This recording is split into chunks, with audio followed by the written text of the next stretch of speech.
Alright guys, tag me in. It's time for another episode of Road Signs. Now, it's been an interesting week for me. Didn't do the Raw review because, I'll be honest, I wasn't here. Didn't do a SmackDown review even though it was a live SmackDown because I didn't catch the second half of it until today because I crashed, busy week, etc. And didn't get in my typical pay-per-view review for Elimination Chamber because I did something I think you'll agree was a lot more epic. If you haven't seen it yet, go back one video. It is my collaboration review of Elimination Chamber with myself, John and Preston from Beer Money 2K, Alex from Deluxe Man, and Ashton from Eon Izzle.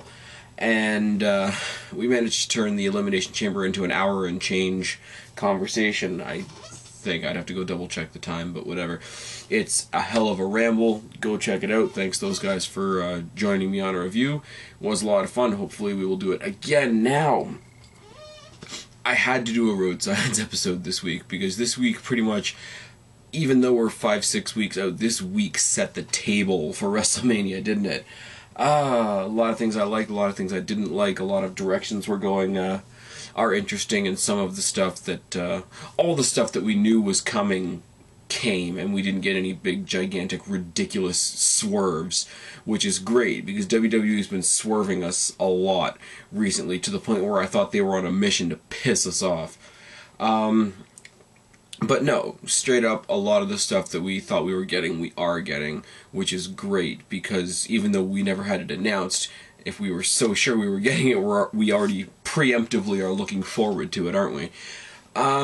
Interesting story coming out of the Elimination Chamber is we have this newly developing rivalry between John Laurinaitis and Teddy Long over who's going to be the permanent general manager of both shows. John Laurinaitis made the announcement during the Elimination pay-per-view, sorry, as he would say, the Elimination pay-per-view, the Elimination Chamber pay-per-view, backed up by obviously David Otunga, but also Mark Henry, the returning Alberto Del Rio, and the returning Christian. Now, I've got no use at all for John Laurinaitis, or David Otunga for that matter, even though he's getting a push now for some reason. But marked for Alberto Del Rio, marked for Christian and their comebacks, even though those comebacks were a little bit wasted. And the idea of some kind of collaboration between Mark Henry, Christian, and Alberto Del Rio as some kind of team is very, very intriguing. Now, WWE the past couple of years, not every year, but have commonly put, a SmackDown versus Raw thing together. Now, whether it's just the straight-up Batista versus who did he face? Umaga, whether it was just two guys that were in a feud that happened to be from different shows, like a Kurt Angle and a Shawn Michaels, whether it was Kane and Undertaker 2. These days, and I had this conversation with a couple people today, actually, these days, the idea of, going into WrestleMania and defending your brand, with the GMs being on both shows, with the superstars being on both shows, with the tag team titles defended on both shows, with Raw being a super show, with SmackDown being a super show every now and then, the idea of defending your home brand is kind of watered down to the point of irrelevancy. But the idea of these guys going into the roster, the WWE roster, and playing a pick'em and getting people to represent them, it's interesting, isn't it? What I've heard, what has been spitballed around, is that there's going to be a Survivor Series-esque match at WrestleMania consisting of one team, obviously Henry, Christian, Alberto Del Rio, and possibly Otunga. The other side is going to be captained by Randy Orton. Speculation abounds as to who's on his team, but I would bet DiBiase, Gabriel, and I would say Drew McIntyre. I would say this is the point where Drew McIntyre pops his head up and says, Teddy Long, this is how I'm going to prove myself to you. And if it works out that way, that'll be awesome. DiBiase, just because Teddy Long's team is going to be a good guy team, he's the only mid-card face other than, anybody else I can think of on SmackDown that I think would really sort of jump to Teddy's cause. And Drew McIntyre, not Drew McIntyre, Justin Gabriel, As much as I would like to believe that he's going for the Intercontinental Championship, I really am starting to think that they're putting the brakes on that idea, which is incredibly unfortunate. But moving on. Like I said, would love to see Justin Gabriel get a shot at the Intercontinental Championship, but it appears that they are building a Cody Rhodes Big Show rivalry for Mania based on all Big Show's previous losses at Mania and how Cody Rhodes is making little highlight reels of them, etc. I like it. I love the way Cody Rhodes cuts a promo is fantastic, and the way he's going at Big Show is great, as you know it would be coming from Cody Rhodes, who is, as great as he is, as John always says, at only 26 years of age, best Intercontinental Champion they've got. I would love to see him in a wrestling match at WrestleMania. As much as I love this whole spiel that he's cutting right now, where Big Show has never won at WrestleMania, which isn't exactly true, but you know, he's the anti-Undertaker. He's lost to the sumo wrestler. He's lost to the you know, to the boxer, etc. And if that's the road they're going to go with this, I'm really disappointed. I hope it's not. I hope it's if they're going to use Big Show at Mania, I hope it's the rumored, you know, celebrity thing that they're going to do with Shaq, because that could be entertaining. Big Show's entertaining, don't get me wrong, but I want to see Cody Rhodes go up against a wrestler. I want to see him go up against somebody like a Justin Gabriel, because Cody Rhodes is in the very unique position of he hasn't been in WWE all that long. He's still, you know, and I don't mean this in a negative sense, but he's still green as far as, you know, being a huge name, but he's already at a point where I've made this comment about Randy Orton. Cody Rhodes is already, as young as he is in his career, able to be somebody else's legitimizer. So if he came in to be the legitimizer for Justin Gabriel, that would be phenomenal for him to play that role at this early stage in his career, and to give that rub to Justin Gabriel at the same time would be immense. If it's Big Show and Rhodes at Mania, I think my big problem with Daniel Bryan facing Big Show, facing Mark Henry, and being tired of that, you know, stop slaying monsters and start fighting other wrestlers, I think that problem will have been passed from Daniel Bryan to Cody Rhodes, and I don't think that helps anybody in the long run. It doesn't really help Big Show either. If you look at it objectively, he's been contending realistically for the world title for so long, and all of a sudden he slips down into an Intercontinental title spot. Not saying I want Big Show in the title picture, but it's a slide, isn't it, down? So yeah, I really hope that that's not happening. They're really throwing a lot of heavy indicators at it, though, because, you know, Cody Rhodes and Wade Barrett doing their double teaming at Elimination Chamber, which came off amazingly well. Cody Rhodes and Wade Barrett, for two guys that aren't a team, act well as a team when they need to, don't they? He helps eliminate the Big Show from the Royal Rumble on Raw there. That was the last chance battle royal to get the WWE Championship. He sort of stole that from him. He didn't steal, but he tried to steal a victory from him against Mark Henry tonight. It didn't work. It pissed him off. He knocked Mark Henry out. But he came out with the Big Show versus Akibono footage, because it's what he's going to do. And next week, I guarantee, he'll have a clip from when he fought Mayweather. And next week after that, I'm sure he'll have the match where he lost the U.S. title to John Cena. And that's just the way it'll go. And if that's the way it goes, it'll be a good story. I believe that. I think Big Show can play Big Show plays a sympathetic giant, which I never thought I would say in wrestling. I'm really not a fan of the big guys. You guys know that. But for what he is, especially to pull off a face character, a fun face character as well as he does, is really interesting. Because normally somebody of his size would be the monster. He would be the mountain for everybody to climb. Whereas, I don't know if anybody else would believe me on this, but Cody Rhodes and Big Show, I would see Big Show as the underdog in that match, purely on in-ring ability. I don't want to see it, though. I really want to see Rhodes Gabriel. I will settle for Rhodes Goldust. Rhodes Big Show, I don't see it. Or I see it being okay, I don't see it being Mania-worthy. You want to throw it on a pay-per-view after Mania? Sure, go. Knock yourself out. No pun intended. Now, there's two questions that we had up until this week going into Mania. What are they going to do with the Tag Team Championships? And what are they going to do with Kofi Kingston now that he's not part of Air Boom? And enter R-Truth. Now, they broke up Awesome Truth. They broke up Air Boom for obvious reasons. Now, the idea of mashing what's left of those two teams together into a new team didn't strike me very well at first. Even when this match happened on Raw, as they were announced to the ring, the team of Kofi Kingston and R-Truth, I didn't like it right off. My knee-jerk reaction was, what the hell is this? They're mashing together another tag team. And to top it off, they were mashing together another tag team from leftovers from other tag teams to face the world champions. I had a similar feeling when they first created the Main Event Mafia in TNA. And you had Scott Steiner and Booker T, who have very, very affluent tag team resumes as part of the Steiner Brothers and Harlem Heat. And now just to put those two halves of those two teams together as a tag team didn't exactly work for me in TNA. I'm not going to lie. I'm not going to ramble about TNA. I'm just going to draw that comparison and leave it where it is. By the end of the match, and I will give all the credit in the world to Kofi Kingston and R-Truth, by the end of this match, which didn't even run that long, and they were going up against the tag team champions, they had sold me on a tag team consisting of Kofi Kingston and R-Truth. I'm not saying I necessarily want to see them go for the tag team championships at Mania. But what I am saying is, if it happens, I will no longer mind, because in that one match they sold me on the pairing. You read the dirt sheets, you see stuff fly around on Twitter now that I've, finally given up and gotten a Twitter. Guys, go follow me, at SpazPhoenix.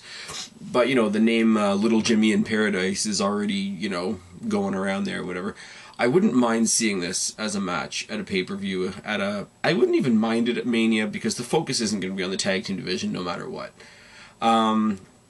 My only problem with this is they did tease us with another few rounds on Raw and SmackDown of Primo and Epico versus the Usos, which we want to see for the belts at some point.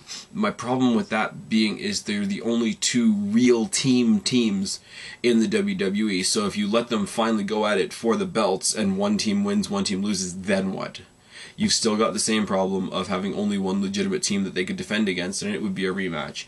And you'd run into this cycle of rematches, and every now and then you'd mash together a tag team to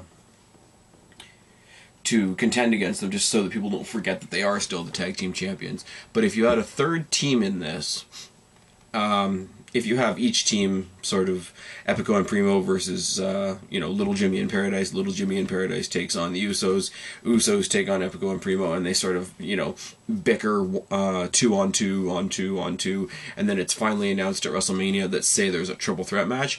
Or, for God's sake, reach into your superstars bag of tricks, pull out Rex and Hawkins, because I would love to see them hit Raw or SmackDown, make it a fatal four-way. There was a pay-per-view one year, I don't remember what WrestleMania it was, but there was a fatal four-way for the World Tag Team Championships, and there was a fatal four-way for the WWE Tag Team Championships. So don't tell me a fatal four-way for the Unified Tag Team Championships can't happen at WrestleMania, and don't tell me you don't have any teams to throw into it, because they are there. Pull them out of their, little seeding growth spurt type little corner over on NXT and on Superstars, and pull them into the light. If they fuck up, if they die, if they bomb, if they, squeal away into nothing in the main stage under those big bright lights, then yeah, never let them out again. But if they get out there and they show you that they can do it, they are showing you that the tag team division can work and can be a main part of the show. Give them the shot and see what they give you. That's all I'm going to say about that. Truth and Kofi Kingston worked as a better team than I ever thought that they would. And I was a big fan of the Awesome Truth, so what does that tell you? Jericho and Punk, finally we get around to announcing this. We all knew it was coming. We just didn't know how it was going to come. We all thought Jericho was going to beat Punk at the Chamber. Punk's rematch was going to happen at Mania and it would be set. Instead, they've gone the route of Jericho never got to finish the match. He was never defeated. He was eliminated from the Chamber by injury, not by pinfall or submission, so he never technically lost. The match never technically should have ended. And as I discussed with the guys in the Horsemen in the big collaboration video we just did, like I said, go back one video, you'll see it, you'll find it. The math works for the Elimination Chamber, because 6 guys means 5 eliminations. Because Jericho was never eliminated, there was only 4 eliminations. And those 4 eliminations, 2 of them were done by Punk, 2 of them were done by Jericho. So they are neck and neck at their very last pay-per-view outing. Could they be any more equal going into WrestleMania? The fact that this great wrestling match will not even be near the top of the card is kind of sad. I mean, there are reasons for it, obviously. One of them we're about to talk about now. But these guys, I honest to God think, despite how great the other main events are going to be, as far as a strict in-ring wrestling match, these guys are going to steal the show. No doubt about it. Sheamus versus Daniel Bryan.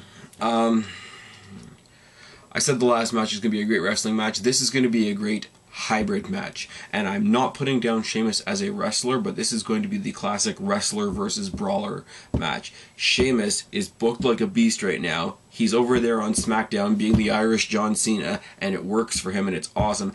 And he's entertaining.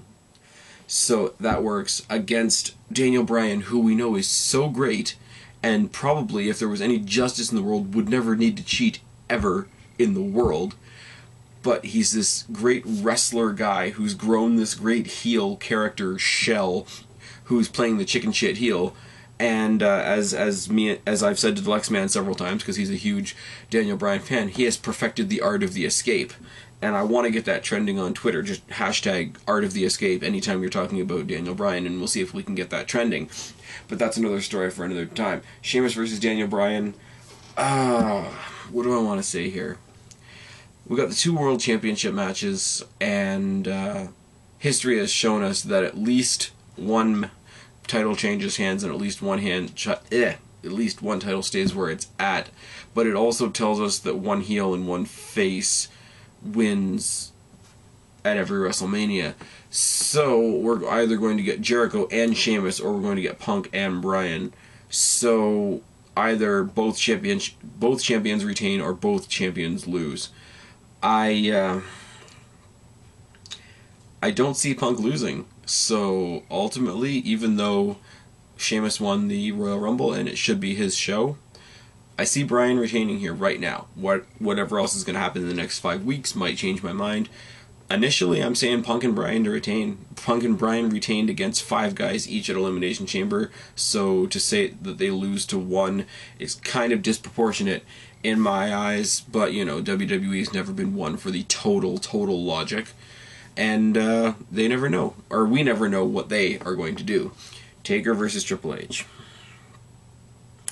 Now, WWE did something, and I think they did something for a lot of us, and a lot of people have already admitted this. I was not crazy about Triple H Taker, the trilogy.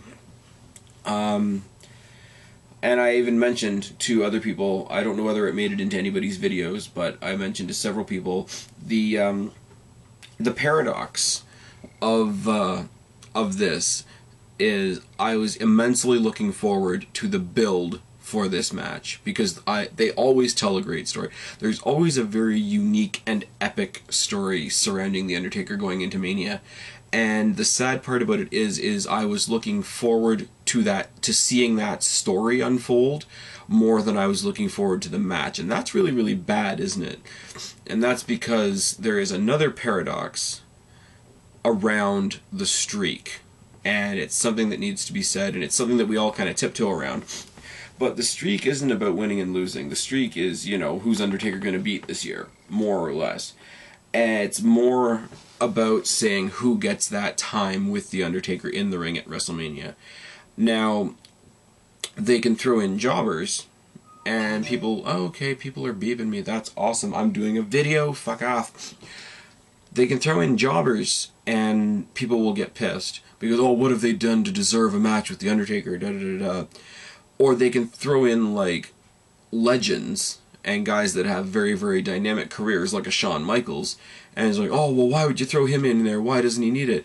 So, you know, you have to, it seems like there's this constant balancing act. You can't go too far this way because the person doesn't deserve it, or you can't go too far this way because the person doesn't need it. Leave it alone. If the story is there, it's there. The story is there with Triple H and Undertaker. I might have personally taken it a different route, and I'll get to that in a second, because I've done some fantasy bookings, and I'm going to have a video sooner or later. I may do it with some of the guys from the Horsemen. I may do it with some other people. I may do it just on my own.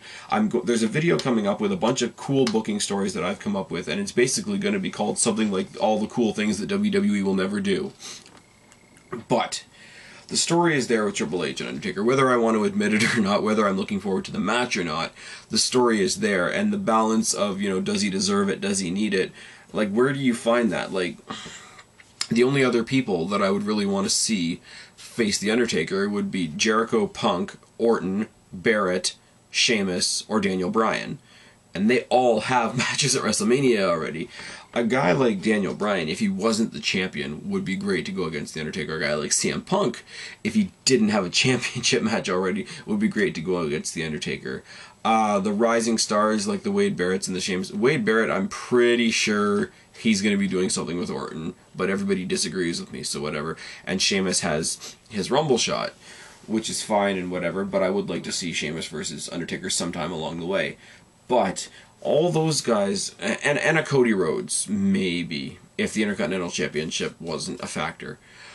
All those guys are sort of in that narrow spot that the fans seem to create. It's like, well, they're not new enough to be considered, jobbers, and they're not old enough to be considered, not needing a push.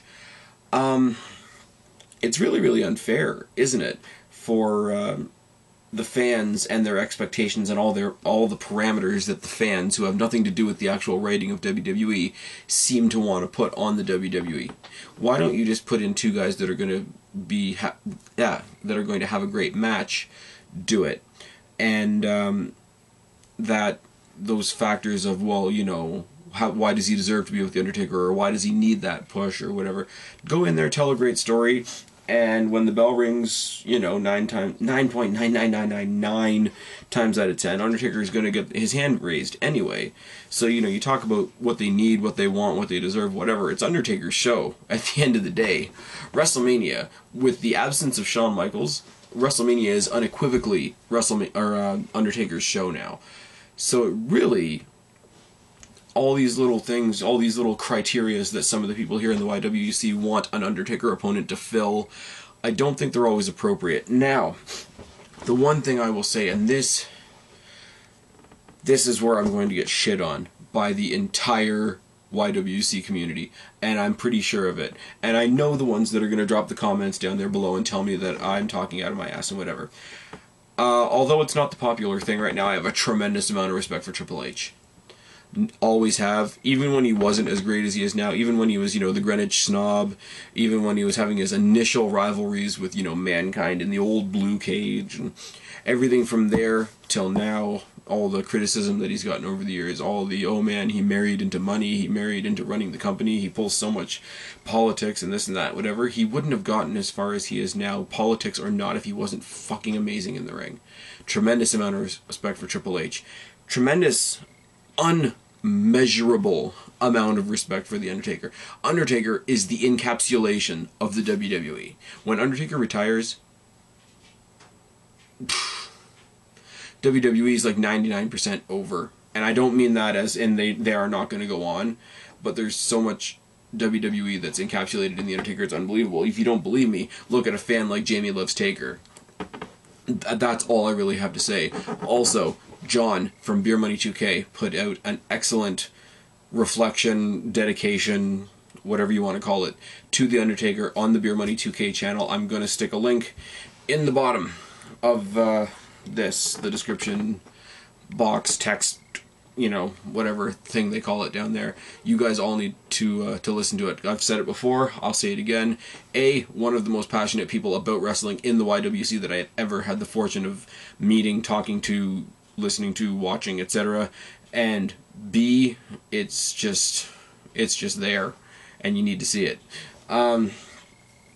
So immeasurable respect for both of these guys, which is why as great as their promo was this week on Raw, and the way that they're going, and the way this story is going, they are playing it out very well. My problem with it is, as well as they did it, I don't like what it was, and I will tell you why. Because at the end of the day, or at least in the middle of the conversation, Triple H looked like a coward, and Undertaker looked desperate, and both of them deserve to look better than that. Triple H looked like he was pulling every reason out of his ass to not fight The Undertaker, which makes him look like a coward and a punk, and he was being a condescending asshole about it. And Undertaker looked so desperate to get his rematch with Triple H. He was playing the Shawn Michaels role from 2 years ago, which worked for Shawn Michaels because he lost, but it doesn't work for Undertaker because he won. And at the end of the segment, as well as they played it off, and I can't overemphasize that, as well as they played it off, and they did, but at the end of it, it just seemed like, okay, I can't talk you into giving me this match. You're not going to give me this match because you respect me. I'm just going to keep taking pot shots at you until I piss you off enough to accept it. And they did. And that's the route they went, and that's the route that the writing went, and they played it off well. I just wish they could have done it in such a way that didn't make Triple H seem cowardly, and didn't make... The one that bugs me more is it made Undertaker seem really, really desperate. And both of them equally, and I don't know if this was the aim of the promo, both of them, at the end of the day, just left me feeling sad. Because all they were talking about is how their era was over and how the Attitude Era is over and how all the guys that, you know... In my old video, I talked about wrestling fans get it and wrestling fans know. We know what this is. You know, Shawn Michaels was the first nail in the coffin. Undertaker will be the second, and when Triple H finally puts on that suit for good, he'll be the third. But... I get it was personal between the two of them, and I get that, and you know, they are a dying breed, but they really, really hammered that idea home. And I'm not saying it buried the new talent, because some of the new talent is amazing, but at the same time, the whole thing just made me sad, and it came across as sad, and it came across as depressing, to be perfectly honest with you, as true or false as it is. That part of it I don't care. That part of it just proves how moving and real the promo was. I can't wrap my head around Triple H looking weak and Undertaker sounding desperate. I really, really don't like it. But I'm gonna get over that, because the great part of all this match is gonna be Hell in a Cell. And why do I think that's great? Well, A, Hell in a Cell is great. B, both of these guys are great in Hell in a Cell. And C, I'm going to compare it to you like this. You guys know that I'm a massive Jeff Hardy fan. And, you know, for historical purposes, I'm an immense fan of Shawn Michaels as well. Now, take Shawn Michaels and Jeff Hardy as your example. Now, if you were going to have these guys have one epic match for the ages, you know whether you like Shawn Michaels or you don't, whether you like Jeff Hardy or you don't, and if you don't, I really don't want to hear about it, point blank. You know these guys would have a ladder match. The guy that helped create the ladder match and the guy who helped revitalize the ladder match. That's how it would be, and that's how this is going to be Triple H and The Undertaker. Triple H and The Undertaker, the last time they had a Hell in the Cell match at WrestleMania was Undertaker and the Big Boss Man, and that's just sad. Elimination Chamber has been made really, really lame recently because it has its own pay-per-view, so nobody really cares that it's a cell match. It's just, oh, well, it's a cell match because that's the name of the show. This is different. This is a rising star in the show, and why do I say it's a rising star? Because this star indeed has 5 points. Undertaker, Triple H, WrestleMania, The Streak, and The Cell. 5 points make the star. This could be epic, should be epic, has to be epic. Please, God, and by God I mean Triple H and Vince McMahon, let's be honest, please take this match out of the rated PG shackles that everything else seems to be clenched in right now. There should be blood in this match. I don't care how ravenous that makes me sound. These two guys that personify the Attitude Era, personify the era in which that cell was forged and created. There needs to be blood. Things need to get broken. There needs to be profanity and violence. And oh my god, I just lost all the lighting of my computer. There we go. There needs to be all that. There needs to be everything that WWE has shed in the past couple years in this match. It needs to happen. It needs to be amazing. Fans like me, fans like, you know, any long-term hardcore wrestling fans, fans of WrestleMania itself, fans of The Undertaker, the Jamie Loves Takers of the world need this match to go off 110% and have the shackles taken off. All I'm going to say about that. Rock and Cena. What can I say that hasn't already been said? We wanted a different Cena. We wanted a change in Cena.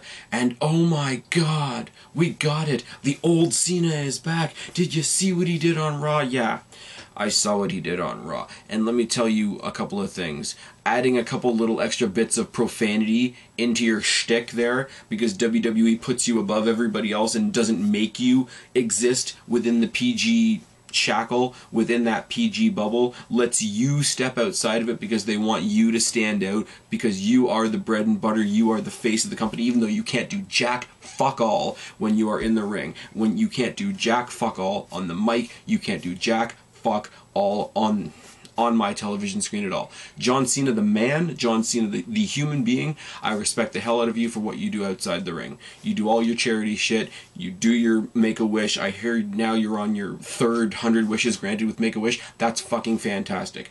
Props to you. 110% respect to you for that. You do great shit when you are not on my television screen. You get to exist in a different set of rules than everybody else because WWE needs you to stand out because they've put so much into you they can't afford to do anything else. They can't afford for you to turn heel. They can't afford for you to, you know, slip up. You know, you could have a dead, coked up hooker in your trunk and they would cover it up for you and then still ask you where you want your car parked. You have not changed. You've added a little bit of your attempt at The Rock's humor into your promo, and then you have the audacity to tell The Rock that he doesn't bring it when you model your quote-unquote promo skills, your quote-unquote, you know, promo abilities, shoot abilities, when you model them after The Rock and then say The Rock hasn't been there, hasn't contributed anything to the business. And here's a point of logic for you. The Rock has cut wicked promo on you since last year, and you've been all, I don't give a shit. Everybody's entitled to their opinions. The Rock, the fans, they're all entitled to their opinions, whatever. Kane comes in, beats the living fuck out of you, weeks on end, leaves you on your ass, makes me a happy fucking kid, beats up your best friend until he's in a back brace and a neck brace and a wheelchair and every other thing you can imagine. And oh, that's fine, you're gonna rise above the hate and whatever. And the thing that makes you finally snap is a Hosky. There we go. Like Eve doing a little bit of gold digging. Come on. You have been face to face with a legend like Roddy Piper twice, trying to snap you out of it, trying to make you feel something, emote something, express something, be exciting, be intense about something, and you have turned your back on a legend like that twice. I don't care if it's scripted or not, and Eve doing a little bit of gold digging is what makes you snap? Really? Fuck Cena. Does not deserve to be in this match with The Rock. Everybody out there saying, oh, well, you know, whether we like it or not, Rock Cena is selling Mania. Fuck you. The Rock is selling Mania. I'm going to put 2 more links down here in the bottom, and these are just today alone. Bone Duster, Marcus Warrens, my buddy, part of the the YWC Reality Check. I know there's a lot of people out there that don't like him. Put out a short little video on why The Rock does not owe us a fucking thing, and he's right every step of the way. Mark Pearson, the guy that inspired me to start doing this shit that I'm doing here right now, put out a longer, more detailed, eloquent fucking video defending The Rock. That's going to be down in the description box below. You guys are doing yourselves a disservice if you don't go watch both of those videos on point. Trust me, my video, my rant on this match and all the reasons it shouldn't happen is coming. Trust me. It's coming. I don't have the voice or the energy to do it tonight, but it is coming. I don't know whether Angela, Marcus, John, Ashton, Deluxe Man, Preston, I don't know who would come on the ride with me. I don't know if anybody will want to come on that ride with me. I might be flying solo on that ride when I talk to you guys and I tell you how much a fan I am of The Rock and how blitzed I am that he's back, and how much it is being wasted on a fucknut like John Cena. You talk about people that don't need a rub from The Undertaker. You know, you put down certain people that have been in matches with The Undertaker. Oh, well, why does he need it? He's already, you know, he doesn't need any more rub. It should go to somebody else. Tell me what the fuck John Cena has done to deserve a match with The Rock. Tell me why John Cena, who's already been handed the company on a silver fucking platter, needs a match with The Rock. I will tell you this. I will tell you what I want right now, and nobody's gonna like this. You all can, you know, thumb down this video and leave me rants in the comment box. I don't care. I was talking to Deluxe Man from the Four Horsemen earlier tonight. You know what I would love to see? I would love to see John Cena and The Rock have their final shoot the Monday before WrestleMania, and at in the very last moments of that shoot, of that last Raw before WrestleMania, I would love to see Randy Orton come down with a baseball bat and beat the fucking shit out of John Cena, look at The Rock and say, look, your dance card at WrestleMania has changed, welcome to the big boys table. I would love to see it, because I'm so jazzed that The Rock is back, and I am yet so vexed that they're wasting that comeback on John Cena. It is fucking ridiculous. That's all I have to say about that for now. That video is coming. Miz, I really hope they do something with The Miz. Miz impressed the fuck out of me. The last portion of Raw's Elimination Chamber was just Punk and The Miz, and Miz was toe-to-toe, face-to-face with Punk the entire way. I hope that lasts.